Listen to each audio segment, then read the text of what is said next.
सर्वांचं पुन्हा एकदा स्वागत. राजकीय बातम्यांपेक्षा बरीच वेगळी, हलकी फुलकी आणि प्रेमाची बातमी आहे. सध्या व्हॅलेंटाईन वीक सुरू आहे, उद्या व्हॅलेंटाईन्स डे सुद्धा आहे आणि कॉफी विथ कौशिक या कार्यक्रमात सहभागी होण्यासाठी गौतमी पाटील आलेली होती आज माझाच्या स्टुडिओमध्ये. तिचा व्हॅलेंटाईन वीक कसा होता, तिची प्रेमाची व्याख्या काय आहे, गौतमीनं प्रेमाबद्दल काय सांगितलं आपण पाहूया. खरं तर व्हॅलेंटाईन चा दिवस आहे, व्हॅलेंटाईन वीक साजरा होतोय. तुझा व्हॅलेंटाईन कसा आहे? माझा अजिबात व्हॅलेंटाईन नाहीये. ऍक्च्युली सगळं कार्यक्रमच असतात.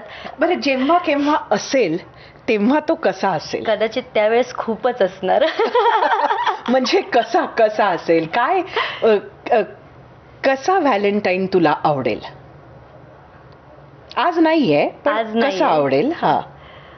तो कसा असावा? फिरायला जायचं, छान एन्जॉय करायचं, मस्त जेवण वगैरे करून ओके, हे ठीक आहे, एवढं ओके. आणि ती व्यक्ती कशी असावी? ती व्यक्ती मी नेहमी सांगते की समजून घेणारी असावी. बरेच गोष्टी माझ्यासोबत घडल्या आहेत, त्या गोष्टींना एक्सेप्ट करणारी असावी, हे मला पाहिजे.